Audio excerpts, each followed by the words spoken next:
And when it is a combination with Boyapati, Balayya is a super hero. Balayya ఒక super hero అని సినిమాకి వెళ్తే నీకు అసలు నెక్స్ట్ లెవెల్లో ఉంటుంది. బాలయ్యకి అతీతమైన శక్తులు ఉన్నాయి, Balayya is a super hero, Balayya కొడితే 100 మంది చచ్చిపోతారు అంతే. ఆ లాజిక్, మ్యాజిక్, ఫిజిక్స్, మ్యాథ్స్ ఇవేం ఆలోచించకూడదు. నువ్వు జస్ట్ స్క్రీన్ మీదకి వెళ్ళావా, బాలయ్య ఒక 100 మందిని కొడుతుంటే నీకు హై వస్తుందా లేదా చూసుకోవాలంతే. స్క్రీన్ మీద తాండవం చేస్తుంటే మన వాళ్ళు ఇక్కడ కింద తాండవం చేసేస్తున్నారు. ఏదైతే చిన్నపిల్ల క్యారెక్టర్ తాలూకు డబ్బింగ్ ఉందో, బాలయ్య త్రిశూలం పట్టుకుని అలా నడుస్తున్న మూమెంట్లు కానీ అసలు ప్రతిదీ స్లో మోషన్ ఎక్కడ పెట్టాలి, నేను బేభత్సంగా ఎంజాయ్ చేశాను, నేను బేభత్సంగా అరిశాను. నాకైతే మూవీ నచ్చింది. ఫ్యాన్స్ కి చాలా బాగా అనిపిస్తుంది. అండ్ ఫ్యామిలీ ఆడియన్స్ కూడా ఏదైతే దేవుడి తాలూకు రెఫరెన్స్ ఉన్నాయో అవి చాలా బాగా అనిపిస్తాయి. అది ఎలా జరిగింది, ఇది ఎలా జరిగింది. ఇది మలయాళం సినిమాలని, హిందీ సినిమాల్ని పొగుడుతాడు ఇడు రివ్యూల్లోని, తెలుగు సినిమాల్ని పొగడ్డు. ఆడెవడో మీకు తెలిస్తే కింద కమెంట్ బాక్స్ లో కమెంట్ చేయండి. హలో గైస్, ఎలా ఉన్నారంతా? ఇప్పుడే మన అఖండ 2 సినిమా చూసి రావడం జరిగింది. అండ్ సినిమా అయితే ఎరగదీశారు. అసలు కొన్ని పాజిటివ్స్ ఉన్నాయి, కొన్ని నెగిటివ్స్ ఉన్నాయి. But at the end of the day Balayya Boyapati combination అనేది మనల్ని ఎంటర్టైన్మెంట్ చేయడం కోసం మాత్రమే పుట్టారు వీళ్ళు అన్నట్లుగా అనిపిస్తుంది. వీళ్ళిద్దరూ అసలు కలుసుకోవడం కానీ సింహ దగ్గర నుంచి ఇప్పుడు దాకా నెక్స్ట్ లెవెల్ స్టఫ్ ఇచ్చారు మనకి. నాకు ఎందుకు అఖండ 1 కన్నా అఖండ 2 బాగా అనిపించింది. అఫ్ కోర్స్ కొన్ని నెగిటివ్స్ అయితే ఉన్నాయి మూవీలో. బట్ ఓవరాల్ గా చూస్తే అసలు అరిసి గొంతు కూడా పోయింది, లైక్ వాయిస్ కూడా కొంచెం అదోలా వస్తుంది. సినిమా అయితే ఎరగదీశారు. ఓపెనింగ్ సీన్ దగ్గర నుంచి క్లైమాక్స్ వరకు బాలయ్య ఎప్పుడైతే స్క్రీన్ మీద కనిపిస్తాడో స్క్రీన్ తగలబడిపోయింది, అసలు మామూలుగా లేదు. అండ్ మూవీలో పాజిటివ్స్ మాట్లాడుకుంటే ఓపెనింగ్ సీక్వెన్స్ లోనే బాలయ్య ఎప్పుడు స్క్రీన్ మీద ప్రెజెంట్ చేసినా సరే, బాలయ్యని ఎప్పుడు స్క్రీన్ మీద చూపించినా సరే మామూలు హై లేదు. అసలు ఫైట్స్ కానీ, యాక్షన్ సీక్వెన్సెస్ కానీ, బాలయ్య డైలాగ్ డెలివరీ కానీ అసలు పీక్స్. అంటే స్క్రీన్ తగలబడిపోయింది. బాలయ్య ఎప్పుడైతే స్క్రీన్ మీద కనిపించాడో స్క్రీన్ తగలబడిపోయింది. With fire and with Boyapati's mark ఉంటాయి. హైస్ ఉంటాయి, ఫిజిక్స్, మ్యాథ్స్ ఇవన్నీ ఉంటాయి. మనకు కొన్ని ఓవర్ ద టాప్ ఎలివేషన్స్ అనిపిస్తాయి. కానీ Balayya is a super hero. అబ్బా, బాలయ్య అనేవాడు మన ఇండియాకి ఒక Thor, Hulk, Superman, Avengers ఎలాగైతే ఉన్నారో హాలీవుడ్ లో, మన టాలీవుడ్ కి బాలయ్య బాబు అలాగా. And when it is a combination with Boyapati, Balayya is a super hero, Balayya ఒక సూపర్ హీరో అని సినిమాకి వెళ్తే నీకు అసలు నెక్స్ట్ లెవెల్లో ఉంటుంది. బాలయ్యకి అతీతమైన శక్తులు ఉన్నాయి, Balayya is a super hero, Balayya కొడితే 100 మంది చచ్చిపోతారు అంతే. ఆ లాజిక్, మ్యాజిక్, ఫిజిక్స్, మ్యాథ్స్ ఇవేం ఆలోచించకూడదు. నువ్వు జస్ట్ స్క్రీన్ మీదకి వెళ్ళావా, బాలయ్య ఒక 100 మందిని కొడుతుంటే నీకు హై వస్తుందా లేదా చూసుకోవాలంతే. అండ్ ఆ హై ఖచ్చితంగా వస్తుంది ఈ సినిమాలో. చాలా సీక్వెన్సెస్ మనకి మ్యాడ్ మెంటల్ ఎక్కిచ్చేస్తాయి. అండ్ కొన్ని ట్రాన్సిషన్స్ ఉంటాయి. మెయిన్లీ లైక్ సెకండ్ హాఫ్ లోనే ఒక ఫైట్ లో హనుమంతుడి ట్రాన్సిషన్ ఉంటుంది. అక్కడ నాకు అసలు ఏంట్రా ఏం తీసారా సినిమా అన్న ఫీలింగ్ వచ్చింది. అండ్ లాస్ట్ క్లైమాక్స్ లో కూడా శివుడు రిఫరెన్స్, శివుడి తాండవం ఒకటి ఉంటుంది. అది కూడా అసలు next level goose bump stuff అసలు. అండ్ మన ఇండియాని బాగా ఎలివేట్ చేశారు ఈ సినిమాలో. మన ఇండియా గురించి చాలా బాగా చెప్పారు. మనకు తెలియని ఎన్నో పాయింట్స్, లైక్ మనకి చాలా రెస్పెక్ట్ పెరుగుతుంది. మన కంట్రీ ఏంటి, ఇంత గొప్ప కంట్రీలో పుట్టామో మనం అన్న పాయింట్ మనకి అనిపిస్తుంది.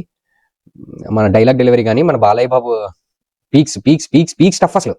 స్టోరీ విషయానికి వస్తే అఖండ 1 కన్నా అఖండ 2 స్టోరీని, అంటే ఒక పాన్ ఇండియా లెవెల్లో సినిమాని తీసుకెళ్దాం అన్న కాన్సెప్ట్ లో రెడీ చేశారు. అది చాలా కన్విన్సింగ్ గా ఉంది అండ్ చాలా ఎంగేజింగ్ గా కూడా ఉంటది. మెయిన్ డ్రాబ్యాక్ ఏంటంటే సెకండ్ హాఫ్ లో మదర్ సెంటిమెంట్, అంటే మనకి ఏదైతే అఖండ 1 లో చూసామో అదే మదర్ సెంటిమెంట్ ని సెకండ్ హాఫ్ ఆఫ్ ద మూవీలో చూపించారు. అదే కొంచెం బోరింగ్ అనిపిస్తుంది ఆ ఫ్యాక్టరే. లైక్ అరే ఫాస్ట్ వెళ్ళిపోయి ఉంటే బాగుండరా, ఇంకొన్ని యాక్షన్ సీక్వెన్స్ ఉంటే బాగుండరా, ఇంకో 2 ఫైట్లు ఉంటే బాగుండరా. బాలయ్య బాబు కొడుతుంటే మామూలుగా లేదు, అసలు అరిచేయడమే, అరిచి అసలు కొన్ని మంది అయితే థియేటర్ లో డాన్స్ వేసేస్తున్నారు. బాలయ్య బాబు స్క్రీన్ మీద తాండవం చేస్తుంటే మన వాళ్ళు ఇక్కడ కింద తాండవం చేసేస్తున్నారు. ఆ లెవెల్ స్టఫ్ ఉంది. అండ్ మూవీలో డ్రాబ్యాక్ వచ్చేసరికి సంయుక్త మీనన్ క్యారెక్టర్ బా అసలు ఏంటి, అసలు ఎందుకు పెట్టారు? అసలు హీరోయిన్ కాదు, మూవీలో ఒక ఇంపార్టెంట్ రోలే, బట్ ఎందుకో అంత కన్విన్సింగ్ గా అనిపించదు. అంటే పెట్టాల్సి వచ్చి పెట్టారా, ఒక గ్లామర్ ఎలిమెంట్ అనేది ఉండాలని పెట్టారా అన్న ఫీలింగ్ అయితే వచ్చింది సంయుక్త మీనన్ క్యారెక్టర్. అండ్ అన్యాయంగా ప్రజ్ఞా జైస్వాల్ని చంపేశారు ఈ సినిమాలో. ఫోటోకి దండేస్తారు. అసలు ఎందుకు జరిగింది, ఏం జరిగింది అన్న కనెక్టివిటీ లేదు పార్ట్ 1 కి పార్ట్ 2 కి. ప్రజ్ఞా జైస్వాల్ చనిపోయింది. అండ్ ఇంకో డ్రాబ్యాక్ ఏంటంటే ఏదైతే చిన్నపిల్ల క్యారెక్టర్ తాలూకు డబ్బింగ్ ఉందో, అంటే చిన్నపిల్ల అంటే అఖండ 1 లో చిన్నపిల్ల, బట్ అఖండ 2 లో ఒక 17 years 18 years ఉన్న అమ్మాయిలా చూపిస్తారు. ఆ క్యారెక్టర్ తాలూకు డబ్బింగ్ చాలా డిస్టర్బింగ్ గా ఉంటుంది. అసలు ఏట్రా ఇంకొంచెం మంచి డబ్బింగ్ ఆర్టిస్ట్ ని పెట్టొచ్చు కదా అన్న ఫీలింగ్ అయితే వస్తుంది. అదొక డ్రాబ్యాక్ మూవీలో. మెయిన్ గా ఈ 2 డ్రాబ్యాక్సే. ఒకటి మదర్ సెంటిమెంట్, 2 ఆ చిన్నపిల్ల క్యారెక్టర్ తాలూకు డబ్బింగ్. అండ్ మూడోది ఏంటంటే, అంటే పెద్ద ఇంపార్టెంట్ ఏం కాదు కానీ ఒక గ్లామర్ ఎలిమెంట్ కింద పెట్టినా సరే సంయుక్త మీనన్ క్యారెక్టర్ ఇంకొంచెం మంచిగా ఉంటే బాగుంది అనిపిస్తుంది. ఈ 3 డ్రాబ్యాక్స్. అండ్ మెయిన్ గా ఈ మూవీలో ఇంకో చెప్పుకోదగ్గ విషయం ఏంటంటే బాలయ్య తాలూకు స్క్రీన్ ప్రెసెన్స్. అసలు నెక్స్ట్ లెవెల్ స్క్రీన్ ప్రెసెన్స్. అసలు బాలయ్య అలా త్రిశూలం వేసుకొని కొడుతుంటే నలుగురిని చెక్కిపోతాం. మన ఇంటర్వెల్ కి అయితే లిటరల్ గా థియేటర్ లో అందరూ జై బాలయ్య జై బాలయ్య జై బాలయ్య అని అనడమే. అసలు ఇంటర్వెల్ సీన్ అయిపోయేసరికి మ్యాడ్ స్టఫ్. అసలు అఘోరా క్యారెక్టర్ ఎప్పుడైతే ఎంటర్ అవుతుందో స్క్రీన్ మీద అప్పటి నుంచి అసలు ఫైట్స్ అని నెక్స్ట్ లెవెల్ ఉంటాయి. అండ్ ఇంకోటి మెయిన్ గా టెక్నికల్ ఆస్పెక్ట్స్ ఆఫ్ ద మూవీలోకి వచ్చేసరికి తమన్ ఎరగదీస్తాడు. తమన్ నందమూరి బాలకృష్ణకి తమన్ ఎలా కొడతాడంటే మ్యూజిక్ స్పీకర్స్ తగలడిపోతే ఎలా కొడతాడు. మరి ఏంటుందో మ్యాజిక్ తెలియదు. అండ్ ఆబ్వియస్లీ అందరూ అంటున్నారు కదా నందమూరి తమన్ అని, ఆ టైటిల్ కి జస్టిఫికేషన్ ఇచ్చాడు తమన్.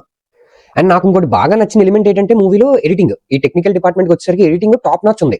ఒక ఐబాల్ మూమెంట్ కానీ, ఒక ఫుట్ నేల మీద పడే మూమెంట్ కానీ, బాలయ్య త్రిశూలం పట్టుకొని అలా నడుస్తున్న మూమెంట్లు కానీ, అసలు ప్రతిదీ స్లో మోషన్ ఎక్కడ పెట్టాలి, ఫాస్ట్ గా ఎక్కడ తీసుకెళ్ళాలి, బాబా అసలు నెక్స్ట్ లెవెల్ ఎడిటింగ్ ఉంది. చాలా దగ్గర మన కేజీఎఫ్ రెఫరెన్స్ కనిపిస్తుంది. అసలు ఎలివేషన్స్ కి మన బాలయ్య బాబు తర్వాతే మన బాలయ్య బాబుని చూసే కదా ఎలివేషన్స్ పెట్టారనిపించింది. టాప్ నాచ్ ఎడిటింగ్ కూడా చాలా బాగుంది. ఓవరాల్ గా మూవీ అయితే మిమ్మల్ని డిసప్పాయింట్ చేయదు. అదే నన్ను అయితే డిసప్పాయింట్ చేయలేదు. అండ్ ఇండివిజువల్ ఎవరికైతే మ్యాథ్స్ ఫిజిక్స్ బాగా తెలుసో ఆడు కొంచెం వాదిస్తాడు, అరే ఇలాగెలా జరుగుతుంది అలాగెలా జరుగుతుంది అని. బట్ నేనైతే థియేటర్ లో కూర్చొని ఎంజాయ్ చేశాను సినిమాని. నేను బేభత్సంగా ఎంజాయ్ చేశాను, నేను బేభత్సంగా అరిశాను. నాకైతే మూవీ నచ్చింది. ఫ్యాన్స్ కి చాలా బాగా అనిపిస్తుంది. అండ్ ఫ్యామిలీ ఆడియన్స్ కూడా ఏదైతే దేవుడి తాలూకు రెఫరెన్స్ ఉన్నాయో అవి చాలా బాగా అనిపిస్తాయి. సో మూవీని ఖచ్చితంగా చూడండి. అండ్ ముందుగా ప్రిపేర్ అయ్యి చూడండి. నేను మిస్టేక్స్ ఎదుగుతాను, నేను పెద్ద ఐన్స్టీన్ అనుకుని నువ్వు మూవీకి వెళ్ళావంటే మూవీ ఖచ్చితంగా నచ్చదు. అండ్ ఇప్పుడు ఒకటి పేపర్లో పెట్టుకుని దిగిపోతాడు మన రివ్యూవర్లోనే ఒకడు, అది ఎలా జరిగింది ఇది ఎలా జరిగింది. ఇది మలయాళం సినిమాలని హిందీ సినిమాల్ని పొగుడుతాడు ఇడు రివ్యూల్లోని, తెలుగు సినిమాల్ని పొగడ్డు. ఆడవడం మీకు తెలిస్తే కింద కమెంట్ బాక్స్ లో కమెంట్ చేయండి. అండ్ అంతే గైస్, నాకైతే మూవీ బాగా అనిపించింది. అండ్ మీకు రివ్యూ ఎలా అనిపించిందో కమెంట్ బాక్స్ లో కమెంట్ చేయండి. Thank you for watching. Bye.